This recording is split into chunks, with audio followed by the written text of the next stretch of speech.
시청자 여러분 안녕하십니까. 기고만장 기자실입니다. 자, 코스피 지수는 마의 2050을 앞두고 투자자분들을 살짝 약 올리는 것 같습니다. 지금은 약보 앞세고 아까 2049까지 오르다가 조금 둔화되는 모습인데 외국인은 현재 시각 616억 원의 순매수를 보이면서 34일째 바이코리아 BUY죠. BYE가 아니라 BUY 코리아 행진을 이어가고 있습니다. 많은 분들이 외국인이 왜 이렇게 우리나라 시장에서 이렇게 기록적인 매수를 하고 있느냐, 뭔가 좀 이상한 거 아니냐, 좀 이렇게 머리가 좀 돈 거 아니냐, 별별 얘기들을 다 하시는데, 다 사는 게 아니고 요즘은 좀 이제 좀 확산되는 것 같아요. 오늘도 보면은 금융 지주를 대거 이렇게 순매수하는 그런 양상도 보이고 있는데, 결과적으로 보면 제가 볼 때는 우리 시장을 산다라기보다는 개별 종목을 사고 있다, 이렇게 저는 보고 싶습니다.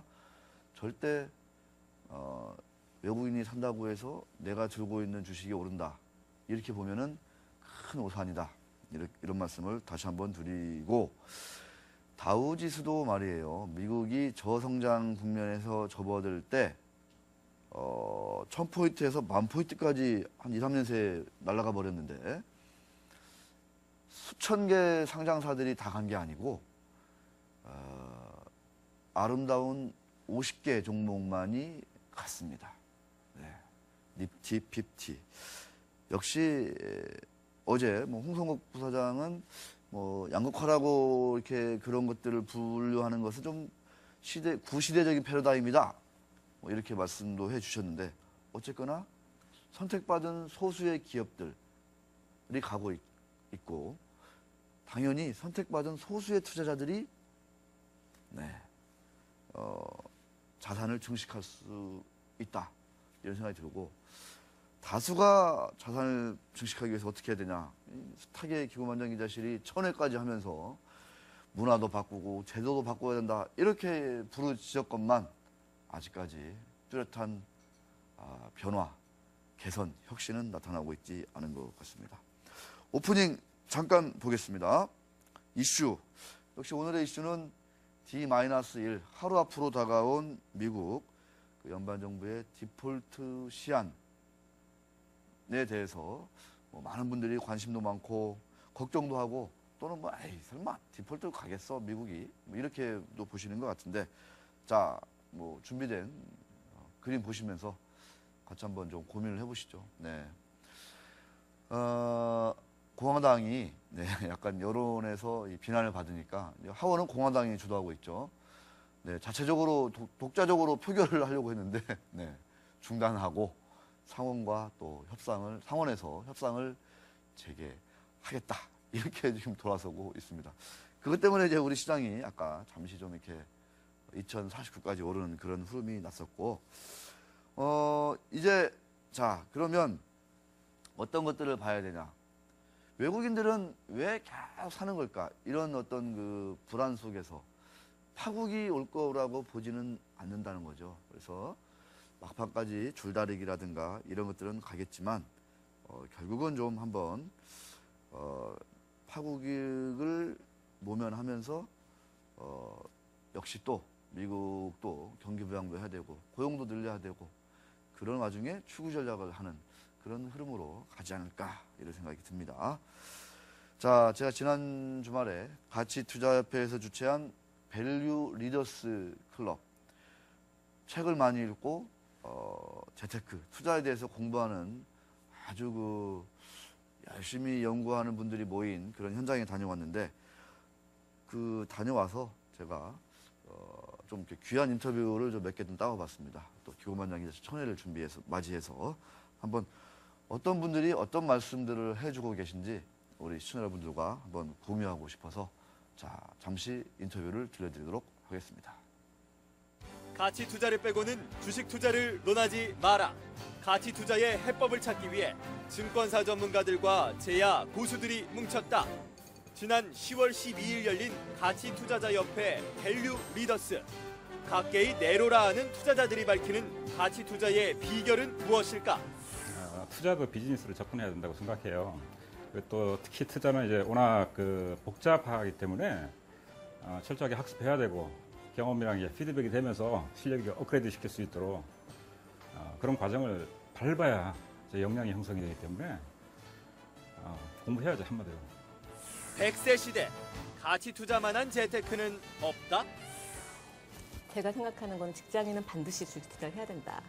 그러니까 주식 투자라기보다는 뭔가 재테크를 해야 되고 자기가 열심히 버는 거에 대해서 증식할 수 있는 능력을 갖춰야 된다고 생각을 하는데, 왜냐하면 직장인이라는 거는 한 달 벌어 한 달 사는 생활이 대부분이거든요. 생활비도 점점 계속 많아질 뿐이고 생활 수준이 계속 높아짐에 따라서 한번 높아진 생활 수준을 낮출 수가 없기 때문에 이제 직장에서 번 수입들은 대부분 다 생활비로 지출이 많이 되기 때문에 그 외에 뭔가 추가적인 소득을 얻어야 되고, 왜냐하면 우리가 지금 평균 수명 100세 시대를 살고 있잖아요. 그래서 저희가 젊은 층들은 100세 이상을 살 수 있는 가능성이 굉장히 높아지는 그런 시대를 살고 있기 때문에 내가 현재 버는 수입만으로서 내 미래를 준비한다는 거는, 근로소득만으로 준비한다는 건 굉장히 리스크가 높다고 보고요. 그래서 뭔가 자기 자산을 증식시킬 수 있는 그런 능력을 갖춰야 된다고 생각을 하고, 실시간 투자를 하다 보면 굉장히 즉흥적으로 투자를 하게 되고, 그렇게 되면 이제 많이 어떤 합리성이나 그런 걸 상실하게 됨으로써 감정에 자꾸 몰입하게 되죠. 저는 이제 주로 이제 한 달 예약을 걸어놓고 이제 그 예약가에 오면 매수하거나 매도하는 식으로 그렇게 투자를 하고 있고요. 시간과 장소와 나이에 구애받지 않고 할 수 있는 게 저는 투자라고 생각을 해요. 그래서 그게 제가 제일 좋아하는 부분이었고, 뭔가 내가 정말 죽기 직전까지 열정을 가지고 행복하게 할 수 있는 일이 뭘까를 생각하게 되었고, 그래서 이제 찾은 부분이 가치 투자였고요. 굉장히 저한테는 인생의 터닝 포인트 같은 그런 거가 되었어요, 저한테는. 네. 묻지마 투자는 금물. 기업을 알아야 수익이 보인다. 일단 잃지 않는 투자를 하기 위해서는 그 종목에 대해서 나름대로 좀 알고 있어야 될 것 같습니다. 그 회사의 실적이 어떤지, 또 앞으로의 전망은 어떤지, 또 투자를 할 때 보면 현재 그 가격과 가치를 비교해서 우리가 얼마 정도 안전 마진이 있는지, 이런 부분부터 먼저 검토를 해야 될 것 같고요. 누구든지 이제 주식을 투자할 때는 처음에는 이제 묻지마 투자로 시작을 하게 되는데, 그런 걸 알게 되면 주식이 좀 더 빠졌을 때 우리가 이제 어떤 확신을 가지고 좀 더 많이 편입을 할 수 있게 되고, 그 후에는 이제 그런 것들이 또 수익으로 연결되는 것이 되기 때문에 안정적이고 좀 꾸준한 수익을 올릴 수 있는 그런 기초가 되는 것 같습니다. 천회를 향해 달려가는 기고만장 기자실. 가치 투자에 대한 연구는 계속된다. 네, 가치 투자에 대한 연구를 누가 계속할 수 있을까요? 네, 계속 되겠죠. 어디에선가는. 네, 그렇습니다. 많은 분들이 좋은 말씀을 해주셨는데 아직도 우리 주변에서 보면은 주식 투자를 하는 데 있어서 아까 지적을 잘 해주셨어요. 야곱선이라는 필명을 쓰시는 분께서 영화 감독 김기덕하고 동명이인이신데 그 얘기를 듣다 보면 참 그 내공이 대단하다 이런 생각도 많이 들고요. 묻지마 투자. 사실 뭐 동양그룹 그 회사채, 기업보험 그런데 그러니까 채권을 투자하면서도 사실상 정도의 차이가 있겠지만 묻지마 투자를 하는 게 아니냐.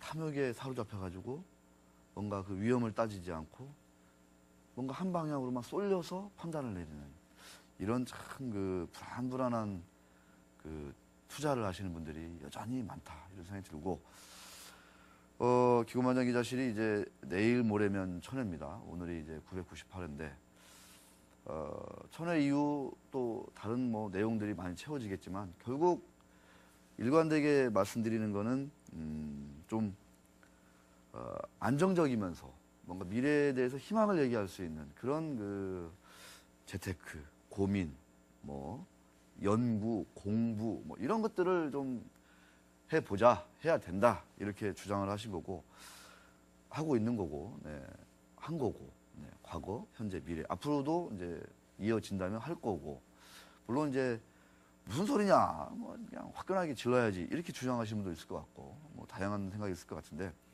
어떤 건지 정답인지는 나중에 시간이 지나면 이제 증명이 되겠죠. 다만 지금에서는 이런 어떤 그 많은 분들이 그 도와주시는 조언해 주시는 이런 것들을 잘 좀 귀담아 들으시는 게 어떨까 이런 생각이 듭니다. 자, 천회 특집 맞아서 더 사실 노령화 사회로 가고 있다는 거 아니겠습니까? 고령화 사회. 은퇴 이후에 30년, 40년을 더 살아야 되는 이런 아주 위험한 시대로 가고 있습니다. 현실이 어떻고 어떻게 준비를 해야 될지 한번 짚어보는 시간 마련했으니까 네, 다른 뭐 유현진 야구도 좋고 다 좋은데 이런 프로그램 꼭 보셔야 됩니다. 자, 잠시 후에 시작하도록 하겠습니다.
네, 자 오늘 제목은 뭐 은퇴 가계의 수입이 이중 추락을 경험하고 있다. 상당히 좀 무시무시한 얘기인데요. 자, 우리의 100세 시대 어떻게 준비를 해야 될지 이게 사실은 우리의 그 구조적이고 근본적인 고민, 질문이 아닐까 이런 생각이 들어서 또 천회 이틀 앞두고 아주 또 귀하신 분, 또 바쁘신 분 모셨습니다. 미래셋 은퇴연구소의 연금연구실장으로 계시는 우리 손성동 실장님을 스튜디오에 모셨습니다. 안녕하십니까? 네, 안녕하십니까? 네, 우리 실장님 주로 어떤 일을 하시는지 우리 시청자분들께 한번 뭐 짤막하게 좀 한번 얘기해 주시죠. 뭐. 예, 뭐 연구소 명칭이나 제 직책이 의미하는 것처럼 전반적으로 우리나라 은퇴 지도가 어떻게 변화할지 이 속에서 우리나라 연금 시장이나 산업 어떤 모습을 전개해 나가는 게 좋을지 뭐 이런 부분을 연구를 하고 있습니다. 네, 참 초고령화 사회로 아주 빠르게 진입하고 있다. 상당히 좀 살떨리고 무시무시한 얘기예요. 예. 네. 은퇴를 하고서도 30년, 40년을 더 살아야 된다. 예. 더 무서운 얘기 아니겠습니까?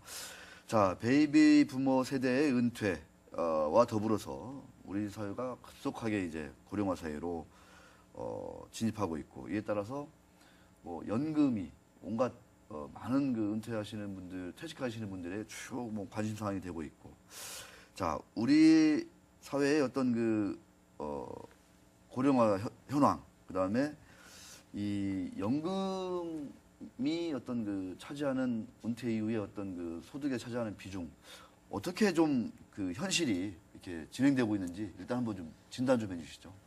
네, 2010년 이후로 100세 시대가 우리 사회에서 회자되면서 노후나 은퇴 준비 등등에 대한 이제 관심이 급속히 늘어나고 있습니다. 최근에는 이제 그와 아울러서 연금화 사회라는 게 이제 많은 관심을 끌고 있는데 이 연금화 사회라는 것은 노후의 생활비를 주로 연금을 통해서 조달해야 되는 이제 사람들의 수가 네. 급속히 늘어난다라는 연금화 사회. 네. 뭐 저희 연구소에서 한번 붙여본 이제 명칭이긴 한데 뭐 이해하기 쉬울지는 모르겠습니다. 근데 이제 우리나라 연금화 사회의 주 대상이 되시는 분들을 저희들은 55세 이상으로 이제 보고 있는데 그림이 나오고 있습니다. 예. 그림에 보시는 것처럼 우리나라는 이제 고용 시장의 상황상 55세가 넘어가면 노동시장에서 이제 서서히 물러나는 그런 현상 때문에 네. 저희들은 55세 이상을 연금화 사회의 주 이제 인구 계층으로 보고 있는데요. 그림에서 보시는 것처럼 2010년도의 경우에 55세 이상 인구의 비중이 21.1%인데 10년 뒤인 2020년에는 31.3%로 10%포인트 정도 늘어나고요. 2030년이 되면 40.4%로 다시 10% 가까이 이제 늘어나는 모습을 보여주고 있습니다. 그래서 앞으로 향후 한 20년 동안 55세 이상 인구가 약 1,060만 명이 늘어날 것으로 예상이 되고 있습니다. 1,060만 명? 네. 저게 저렇게 진행이 되나요, 실제로? 예, 실제로 그렇게 진행이 될 것으로 예상이 되고요. 물론 이제 55세 이상 인구 중에서 모든 분들이 연금을 통해서 꼭 생활을 해야 된다 이런 것은 아니지만 연금이 주요 생활 자금으로서 기능을 해야 되는 그런 분들이라고 볼 수가 있겠습니다. 10년마다 10%포인트씩 팍팍팍. 네. 예, 계단식으로. 그게 이제 우리 연령대들 우리 베이비붐 세대라고 얘기를 하는데 네. 인구 수가 워낙 많기 때문에 나타나는 현상이라고 볼 수가 있겠습니다. 참 정말 미리미리 대비를 잘해야 되겠다 이런 생각이 뭐 피부로 와 닿는데요. 네. 얼마 전 그 미래에셋 그 은퇴연구소에서 낸 자료인가 제가 봤더니 예.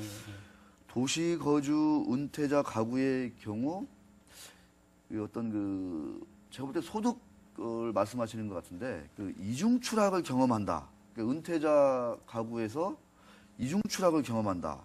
이런 조사 결과를 좀 발표하셨던 것 같은데 예. 어떤 현상을 좀 말씀하시는 건가요? 이중 추락이라고요. 네. 예, 이거 이제 저희들이 이제 통계청에서 발표한 가계 동향 조사 매년 이제 발표를 하는데 2012년도 자료를 한번 분석을 해본 결과 이제 이런 결론을 노출을 하게 됐는데요. 이 이제 가계 소득의 이중 추락이라 하면 50대에서 60대로 넘어갈 때 가계 소득이 큰 폭으로 떨어지는 현상이 있었고요. 그다음에 60대에서 70대로 넘어갈 때 다시 한 번 더 큰 폭으로 하락하는 현상을 이제 발견을 했습니다. 이런 현상을 저희들이 이제 그렇게 명명을 한 거고요. 구체적으로 데이터를 한번 살펴보시면 네, 한번 보겠습니다, 저거. 예, 50대에서 60대로 넘어갈 때 한번 보시면 50대의 이제 가계 수입 평균이 약 441만 원 이렇게 나오지 않습니까? 그런데 이제 60대로 넘어가면 282만 원으로 줄죠. 엄청 주네요. 예, 비율로 계산하면 36% 정도가 주는 걸로 이렇게 나타나고요. 다시 60대에서 70대로 넘어가시면 70대는 이제 154만 원으로 이렇게 줄어들죠. 이게 60대 소득 대비해서 45% 정도가 주는 걸로 이렇게 나타났습니다. 저게 이제 정부 통계를 토대로 한 거기 때문에 예, 저거는 뭐 사실인 거죠, 저게. 예, 상당히 공신력이 이제 있다라고 보시면 될 것 같습니다.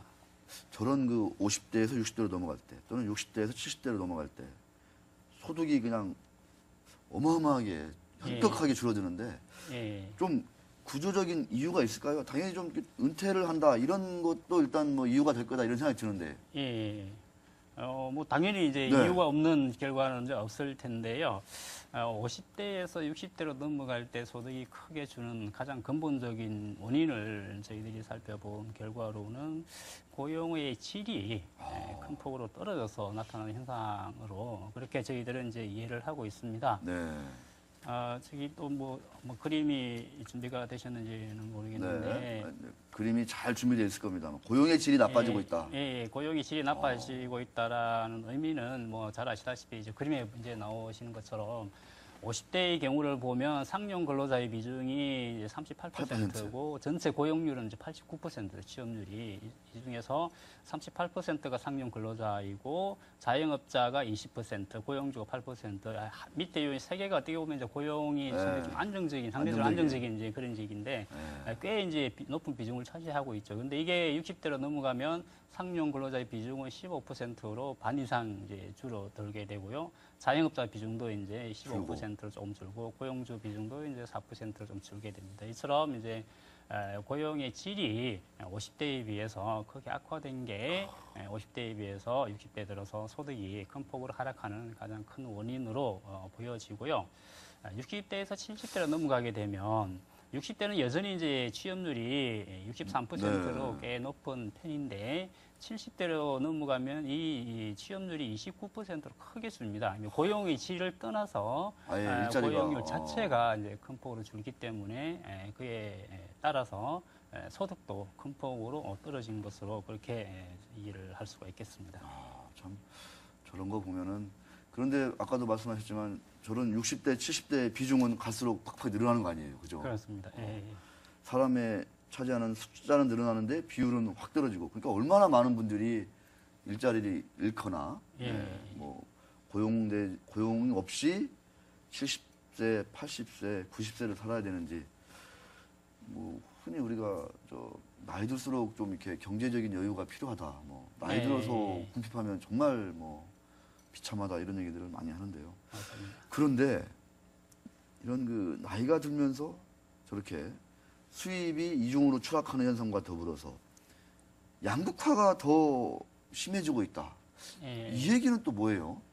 나이가 들면서 양극화가 더 심해지고 있다. 예. 네, 이 얘기도 한번 좀 해주시죠. 이 양극화를 이제 측정하는 지표가 여러 가지 있을 수 있는데 네. 그 중에서 가장 대표적인 지표가 하위 20% 하위 20% 계층 대비 상위 20%의 소득이 이제 몇 배가 되느냐 이걸 이제 가지고 이제 측정을 하게 되는데요. 저희 2012년 이제 데이터를 가지고 한번 계산을 해본 결과 50대에는 이 소득 비율이 7.3배. 다시 말해서 하위 20%보다 상위 20%의 소득이 7.3배 이제 많은 것으로 나타났는데 60대 이상을 이제 계산을 해보니까 14.6배. 정확히 이제 50대보다 2배. 2배가 되네요. 네, 늘어난 것으로 나타났습니다. 다시 말씀드려서 이제 60대 이후가 되면 50대 현역 시절보다는 이제 하위 20% 계층보다도 상위 20%의 소득이 2배 더 이렇게 많은 것으로 그렇게 나타나고 있습니다. 참 이게 사실은 저희가 이제 말씀과 이제 좀 그림으로 보여드리고 있는데 이거를 지금 우리 주변에서 겪고 있다는 거 아니에요, 실제로? 지금 현재 나타나고 있는 그러니까요. 현상입니다. 예. 네. 자, 그러면 뭐 피부로 느낄지 모르니까 젊은층들은 특히 우리나라 고령화가 어느 정도 좀 지금 무섭게 진행되고 있는지 좀 다른 나라하고 좀 비교도 한번 해보면 훨씬 더 좀 확 다가올 것 같습니다. 예. 뭐 고령화 이야기는 아마 많이 워낙 많이 듣기도 하지만, 됩니다. 이 고령화는 이제 전체 인구에서 65세 이상 네. 인구가 차지하는 비중을 가지고 이제 측정을 하는데요. 이 비율이 이제 7%를 넘게 되면 고령화 사회라고 얘기를 하고 14%를 넘게 되면 고령 사회, 20%를 넘게 되면 초고령 네. 사회라고 얘기를 하는데 우리나라는 2000년도에 이미 이제 7%를 넘어서면서 고령화 사회에 진입을 했고요. 딱 2000년에 진입했군요. 예. 이게 이제 요 표에는 정확하게 나타나 있지 않지만 2018년이 되면 네. 14%를 넘어서서 고령 사회에 진입할 것으로 예상이 되고요. 2018년에 14% 넘어서. 네. 예, 2026년 정도가 되면 이제 20%를 넘어서서 초고령 사회에 진입할 것으로 예상이 되고 있습니다. 이런 이제 고령화 속도는 세계에서 가장 빠른 그런 현상을 나타내고 있고요. 그 이유는 이제 평균 수명은 급속하게 늘어나는데 출생률이 워낙 낮아서 나타나는 현상이라고 볼 수가 있겠습니다. 2050년이 되면요. 예, 65세 이상 인구 비중이 37.4%. 100에 37명. 예, 그러니까 10분 중에 4분이 이제 65세 이상 이제 노인이다 이렇게 보실 수가 있겠습니다. 네, 파일 수신이 들어왔군요. 네, 생방송입니다. 네, 파일 수신이 탁 뜨네요. 네, 네, 재밌죠. 재밌습니다. 우리가 사실은 참 웃지 못할 얘기들을 하고 있는 것 같아요. 2026년이 되면은 초고령화 사회로 예. 가고 있다. 그러니까 지금 그 가임 인구, 그러니까 아이를 낳을 수 있는 세대에서 예, 열심히 생산을 하지 않으면 예. 저렇게 된다는 거죠. 그게 이제 현재 나타나고 있고 현재 그 가임 여성 1인당 이제 평생 낳는 자녀의 수가 저희 우리나라의 경우에 1.2명 정도에 불과하기 때문에 1.2예요? 예, 예. 1.2. 이제 해마다 조금씩 이제 변하긴 하는데 네, 1.2. 최근에 이제 2000년 이후에 네. 나타난 현상은 한 1.2명 정도 수준이고요. 한 사회 인구 수준을 이렇게 유지하려면 한 2.1명 정도는 돼야 된다고 하는데 인구 수준 유지하기 위한 출생률보다도 훨씬 낮은 이제 그런 수준을 보여주고 있습니다. 2.1명을 낳아야 되는데 1.2명 낳고 있다. 네, 그렇습니다. 숫자가 좀 바뀌었네요, 그죠? 예, 1.1, 예, 1.2. 뭐 외우기 쉬울 겁니다. 네. 어디 가서 딱 이제 뭐 연말 또 회식 많을 텐데 2.1, 1.2 딱 얘기하면 똑똑해 보이잖아요. 그죠? 예, 네, 상식이죠. 예, 예. 그렇습니다. 저도 얘기해야 되겠네요. 자, 특히 이제 여성분들이 많을 때. 예, 자, 예. 그런데 연금화 사회로 가고 있다. 연금화 사회, 연금이 중요하다 말씀하셨는데 최근 5년간 연금 자산이 좀 제가 볼 때는 그래도 좀 많이 늘지 않았겠냐 이렇게 좀 추정이 되는데 어떻습니까? 그 실태가. 예, 실제로 이제 연금화 사회가 진행이 되고 고령화가 급속하게 진행이 되면서 우리나라의 연금 자산도 빠른 속도로 이렇게 늘어나고 있는 것은 사실입니다. 다시 뭐 표가 보여질 네. 것 같은데요. 표에서 보시는 바와 같이 아직 나오고 있지 않나요? 네. 표는요. 때가 되면 자연스럽게 나옵니다. 시장에. 예, 너무 예, 걱정하지 나왔습니다. 마십시오. 네. 안 나올까 봐 지금 걱정하시는 것 네, 같은데. 이제 자, 이게 이제 표에 보시는 것처럼 이제 연금에도 다양한 종류들이 있습니다. 아. 이게 잘 아시는 게 이제 국민연금, 사적연금 뭐 이런 것들이 있고요. 그 최근 들어서 이제 우리나라에도 급속히 이제 확산이 되고 있는 주택연금이라는 게 있고요. 연금이라는 이름이 붙어 있지는 않지만 아주 노후에 연금처럼 매달 얼마씩 이렇게 현금 흐름을 창출할 수 있는 게 이제 월지급식 펀드라는 게 있고 생명보험회사의 뭐 자산 등이 있을 수가 있습니다. 가장 대표적인 국민연금 자산을 보면 2008년도에 235조 원이었었는데 2012년에는 392조 원으로 약 1.7배 정도 이렇게 늘어나고 있고요. 사적연금은 이제 다시 퇴직연금이나 개인연금으로 크게 이렇게 구분이 되는데 퇴직연금의 경우에는 2008년도에 이제 6조 원, 2005년 12월 달에 도입이 됐기 때문에 상당히 적죠. 그렇죠. 네. 그러다가 2012년에는 67조 원으로 11배 이렇게 크게 늘어났고요. 개인연금도 그냥 2배 좀 가까운 수준으로 이렇게 늘어나고 있습니다. 어떻게 보면 이제 좀 고무적인 현상이라고 볼 수는 있지만 우리나라의 연금 제도가 워낙 이렇게 늦게 이렇게 도입이 됐기 때문에 이 절대적인 이제 수준 규모는 필요한 자산에 비해서는 상당히 좀 낮은 수준이다. 그렇게 지금 평가를 하고 있습니다. 그렇습니다. 주식 펀드만 엄청 빠졌네요. 이게 이제 뭐 글로벌 금융 위기도 네. 있었고 여러 이제 이야기가 많았기 때문에 나타난 현상이라고 보여집니다. 그렇습니다.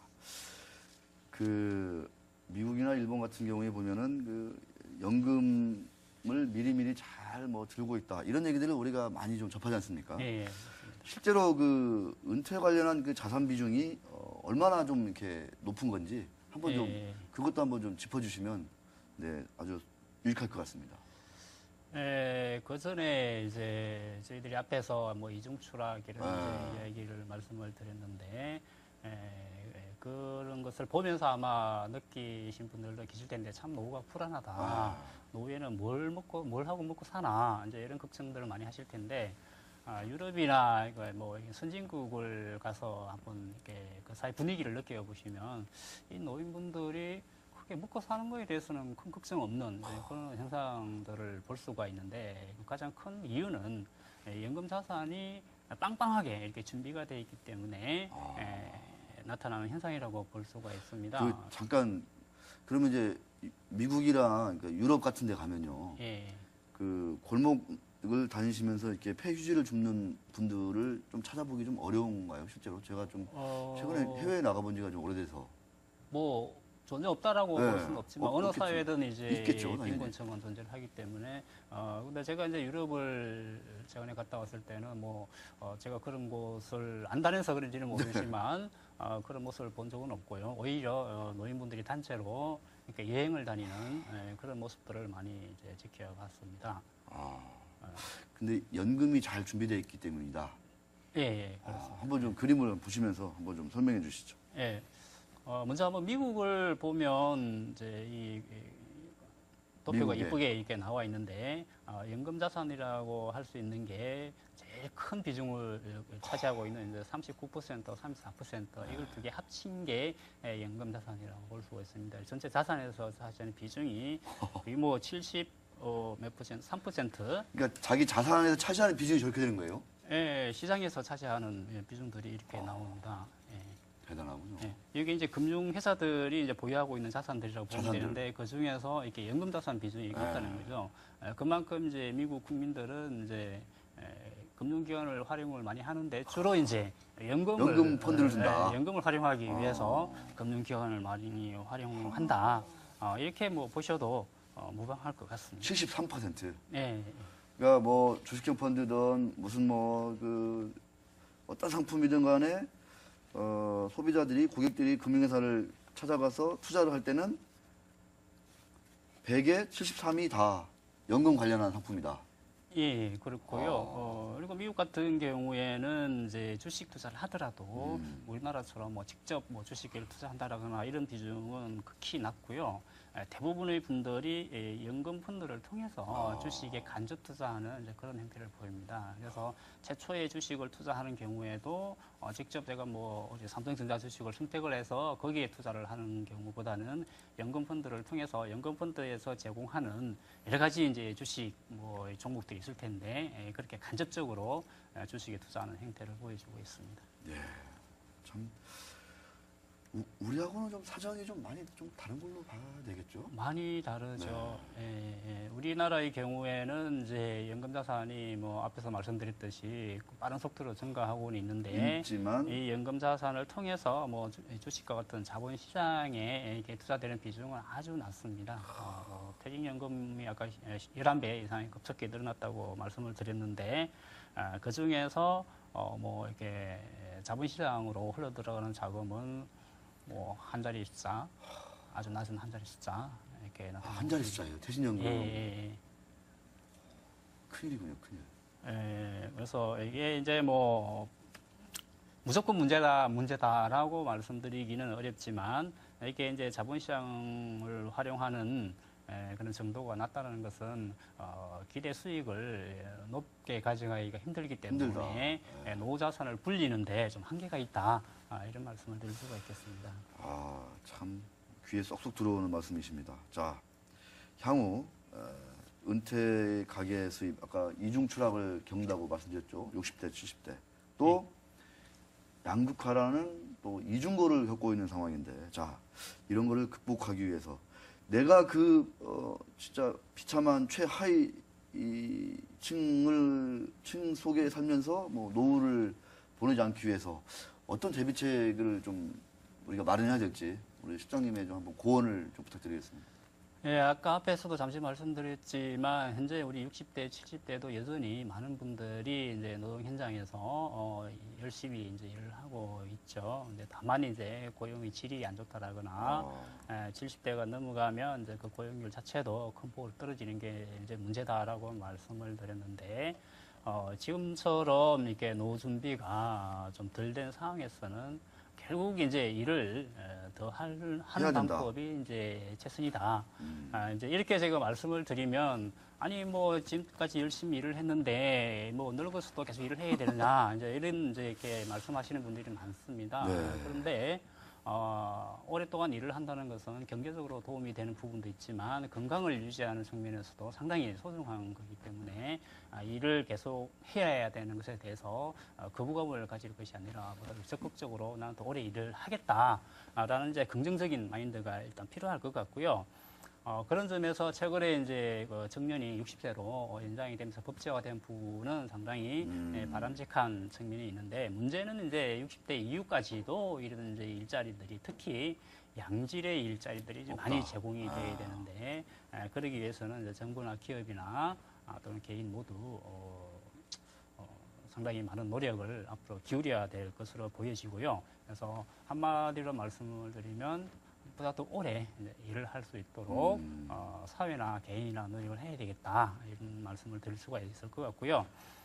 두 번째는 이제 자산 유동화인데 우리나라 사람들이 자산을 가지고 있지 않는 것은 아닙니다. 60대 이상의 경우에 뭐 3억 원 정도의 평균 자산을 보유를 하고 있는데 문제는 이 대부분의 자산, 그 70 내지 80%가 부동산. 집이죠, 뭐. 네. 그 중에 대부분 또 이제 집이 차지하고 있고 일부 이제 토지 이런 것들이 있는데 이 집이라는 것은 집에서 무슨 뭐 생활비가 나오는 게 아니지 않습니까? 이 집을 두 채를 가지고 있으면 한 집을 못 주고 할 수가 있는데 그런 부분. 알겠습니다. 그다음에 이제 가지고 있는 금융자산을 매달 생활비도 뺏을 수 있는 그런 전략들이 있다. 자, 수고하셨습니다. 네, 네, 송성도 고맙습니다. 시장이었습니다. 고맙습니다.